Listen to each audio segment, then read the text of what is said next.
கார்த்தி தீபா சீரியலில் இப்போ ராட்டகாசமான ப்ரோமோ வந்திருக்கு. தீபா வந்து ரம்யா திட்டத்தை வந்து தவிடுபடியாக்குற மாதிரி ஒரு ப்ரோமோ வந்திருக்கு. மிஸ் பண்ணாமல் ஃபுல்லோடையும் கேளுங்க. மாணிக்கத்துக்கிட்ட கார்த்தி வந்து கல்யாணம் ஆனவருங்கிற மாதிரி சொல்லிடுறாங்க. என்ன கார்த்தி இப்படி சொல்கிற, உனக்கு கல்யாணம் ஆயிடுச்சா? பின்ன ஒரு மனுஷனுக்கு எத்தனை வாட்டினே கல்யாணம் ஆகும், எனக்கு ஆயிடுச்சுண்ணே அப்படின்னு சொல்கிறாங்க. உண்மையில தான் சொல்கிறியா? ஆமாண்ணே, இந்த விஷயத்தில் வந்து பொய் சொல்கிறதுக்கு என்ன ஆச்சு? எனக்கு 1 வருஷம் ஆச்சு தெரியுமா கல்யாணம் ஆகி. எனது 1 வருஷம் ஆயிடுச்சா அப்படின்னு நம்ம மாணிக்கம் வந்து கேட்குறாங்க. லவ் மேரேஜா அரேஞ்ச் மேரேஜா? அரேஞ்ச் மேரேஜ், ஆனால் அதுக்கப்புறம் ஃப்யூச்சரில் லவ்வாக மாறிடுச்சுன்னா பாருங்களேன் அப்படின்னு சொல்கிறாங்க. லவ்வாக மாறிடுச்சா? ஓகே ஓகே கார்த்தி, இந்த அண்ணனோட ஆசீர்வாதம் என்றைக்கும் உங்ககிட்ட இருக்கும், நான் சொல்கிறேன்னு தப்பாக நினச்சிக்காத அப்படின்னு சொல்கிறாங்க. சரிண்ணே சொல்லுங்கள், இப்போ மேடமோட நீ வந்து வெளியில் வந்து போகிற, கொஞ்சம் பார்த்து சுதாரணமாக நடந்துக்க அப்படின்னு சொல்கிறாங்க. என்னென்ன சொல்கிறீங்க? நீ கல்யாணம் ஆனவங்க, அது எனக்கு தெரியும், ஆனால் மேடம் வந்து உன் மேலே லவ் பண்ணுறாங்கன்னு தான் தோணுது அப்படின்னு சொல்கிறாங்க. இத்தனை நேரம் வந்து என்னை போட்டு படாப்படுத்தினீங்க நான் வந்து லவ் பண்ணுறேன்னு, ஆனால் இப்போ மேடம் வந்து சும்மா விடலையா? கார்த்தி, இங்கே வந்ததுலேருந்து யோசிச்சுப்பாரு, யாரோ ஒருத்தவங்க செவுத்தில் ஆட்டின் வந்து வரைகிறாங்க, இன்னொரு பக்கம் உனக்கு மோதிரம் போடுறேங்கிறாங்க. இது எல்லாம் நினச்சி பார்க்க முடியுதா? யோசிச்சு பாரு கார்த்தி, நீங்கள் சொல்கிறதும் யோசிச்சு பார்த்தா அப்படி தெரியுது, ஆனால் அவங்க ப்ராட் மைண்டாக இருக்கிறனால கூட நான் அவங்களுக்கு கான்ட்ராக்ட் வாங்கி தரதுக்கு ஒரு காரணமாக அமைச்சதுனால கூட அவங்க மோதிரம் கொடுத்துருக்கலாம்ல. சரி, மோதிரம் கொடுத்ததுக்கு அது ஒரு காரணமாக இருக்கலாம். கேக்கை ஊட்டி விட வந்தாங்களே, அது எதுக்கு? என்ன நீங்கள் ரொம்பவே போட்டு மனசை வந்து குழப்பிக்கிறீங்கண்ணே, அவ்வளோதான் சொல்லுவேன். சரி கார்த்திக், உஷாராயிரு, நான் உன்னோட அண்ணன் மாதிரி நினச்சி தான் எல்லாத்தையும் சொல்கிறேன்னு சொல்லிட்டு அங்கேருந்து கிளம்பி போகிறாங்க. கம்பெனிலேருந்து கிளம்புறப்ப கேசவன் மூலிமா வந்து கார்த்தி வந்து கூப்பிட்றாங்க. கார்த்தி, நம்ம கிளம்புறோம் சரியா அப்படின்னு சொல்லி ஒரு டேட்டு ஒரு டைம் வந்து சொல்லிடுறாங்க. சரி மேடம், அதுக்குள்ளே நான் தயாராகி நான் வந்துடுறேன்னு சொல்லிட்டு வீட்டுக்கு வேக வேகமாக போகிறாங்க. அப்போன்னு பார்த்து அபிராமி அம்மா கிட்ட நான் 3 நாளைக்கு பெங்களூர் ட்ரிப் போக போகிறேன் அப்படின்னு சொன்னோன்னே தூக்கி வாரி போட்டுருது. அந்த இடத்துல நம்ம அபிராமிக்கு என்னப்பா ஆச்சு, ஏன் 3 நாள் வந்து பிரிஞ்சிருக்கணும், சரி வராதே அப்படின்னு சொல்லி கேட்குறாங்க. அந்த இடத்துல இல்லைம்மா, கம்பெனியில் மிஷினரிஸ்லாம் வாங்க போகிறாங்களாம். ஏன்பா கார்த்தி, அந்த கம்பெனியில் வேலைக்கு சேர்ந்து 1 மாதம் கூட கம்ப்ளீட் ஆகலை, அப்படி இருக்க சுச்சுவேஷனில் எப்படிப்பா உன்னை கூட்டிகிட்டு போகிறாங்க தெரியலையே அப்படின்னு சொல்லி யோசிக்கும்போது ரம்யாவோட ஆட்டத்தை வந்து ஆரம்பிச்சிட்டா.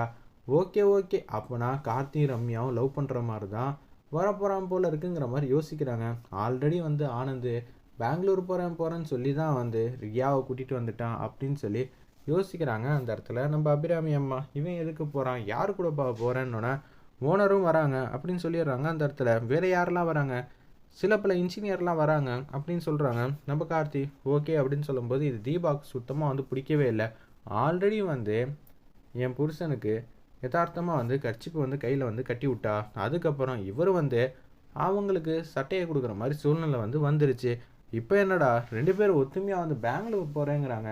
கார்த்தியோட ஏகப்பட்ட பேர் போகிறாங்கன்னு சொன்னால் கூட எனக்கு இதெல்லாம் மனசில் வந்து சரி வரலையே அப்படின்னு சொல்லிட்டு இருக்கிறப்ப மூஞ்சியை தூக்கிட்டு கேஷுவலாக வந்து உட்காந்துட்டு இருக்காங்க. அந்த இடத்துல கார்த்தி மாட்டுக்கும் திங்ஸ் எல்லாம் வந்து பேக் பண்ணுறாங்க.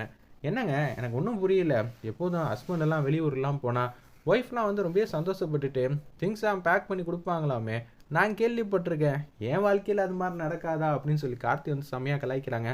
என்னது சந்தோஷமாக பேக் பண்ணி கொடுப்பாங்களா, யார் சொன்னா? தீபா வந்து இவ்வளோ நேரம் வந்து கோவப்பட்டு மனசுக்குள்ளேயே வச்சிருக்கிற கோவத்தெல்லாம் கார்த்தி வந்து அது வெளியில் வந்தே ஆகணும்னு சொல்லிட்டு தான் இது மாதிரிலாம் பேசி அந்த இடத்துல வந்து கார்த்தியை வந்து கண்ணாபுரம் திட்ட ஆரம்பிச்சிடுறாங்க. எனக்கு ஒன்றும் புரியல, உங்களை கேள்வி கேட்க ஆள் இல்லைன்னு நினச்சிங்களா? அபிராமி அம்மாட்ட சொல்ல தெரியுது, ஆனால் கட்டின பொண்டாட்டிக்கிட்ட எதுவும் சொல்ல தெரியாதா?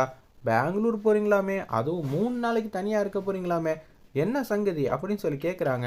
ஆரம்பிச்சிட்டிங்களாங்க, இப்போ என்ன அந்த சட்டை கர்ச்சிப்பை விடலைல்ல, நீங்கள் என்னெல்லாம் விட முடியாது. நீங்கள் யார் முதல்ல, அந்த கம்பெனிக்கு உங்களுக்கு என்ன சம்மந்தம்? சாதாரண தொழிலாளி தானே. அப்படி இருக்கும்போது எல்லா தொழிலாளியும் கூட்டிகிட்டா வந்து ஃபேக்ட்ரியெல்லாம் போய் விசிட் பண்ண போகிறாங்க, மிஷினரிஸ்லாம் பார்த்து வாங்குறதுக்காக போவாங்களா? இது கொஞ்சம் ஓவராக இல்லையா அப்படின்னு சொல்லி அந்த இடத்துல தீபா வந்து வெளுத்து கட்டுறாங்க. அந்த இடத்துல அதெல்லாம் போக முடியாதுன்னு சொல்லிடுங்க, என் பொண்டாட்டி ஸ்ட்ரிக்டாக வந்து சொல்லிட்டா விடவே மாட்டேன்னு, நான் சொன்னதை சொல்லுங்கள், என் மனசில் என்னமோ ஒரு விஷயம் தப்பாக வந்து தோணுதுங்க அப்படின்னு சொல்கிறாங்க. ஒரு பக்கம் ரம்யா வந்து கார்த்தி இந்த ட்ரிப் முடிஞ்சதுக்கு அப்புறமேட்டு பாரு அப்படின்னு சொல்லி அவங்க வந்து சிரிச்ச முகமாக வந்து இருக்காங்க. எப்போம்மா கல்யாணம் சொல்ல போகிறேன்னு விஸ்வநாத் வந்து அவங்க வந்து கேட்குறாங்க. அப்பா கூடிய சீக்கிரம்ப்பா, இந்த ட்ரிப் முடிஞ்சோடனே ஒரு நல்ல செய்தி உனக்கு சொல்ல போகிறேன்னு சொல்லி அந்த இடத்துல வந்து சொல்லிக்கிட்டு இருக்காங்க. நம்ம ரம்யா வந்து விஸ்வநாத்கிட்ட ஒரு பக்கம் கார்த்தி வந்து போவே விடக்கூடாதுங்கிற மாதிரி தான் சொல்கிறாங்க. தயவு செஞ்சுங்க சொல்கிறத கேளுங்க, என் மனசு வந்து உறுத்துதுங்க. ஏதோ ஒரு விஷயம் தப்பாக நடக்க போகுதுன்னு. இங்கே இருக்கிற பெங்களூர் டக்குன்னு போயிட்டு டக்குன்னு வரப்போகிறேன். அப்படி இருக்கும்போது 3 நாள் கண்ண மூடி திறக்கிறதுக்குள்ளே போயிடும். ஏங்க 3 நாளுங்கிறது டக்குன்னு போயிடும் தான், நான் இல்லைன்னு சொல்லவே இல்லை. ஆனால் இந்த பிரச்சனையாகுமோன்னு நினச்சி பயமாக இருக்குது. ரம்யாவுக்கு ஃபோன் அடித்து வர முடியாதுன்னு சொல்லுங்கன்னு தீபா அதிரடியாக பேசுகிறாங்க.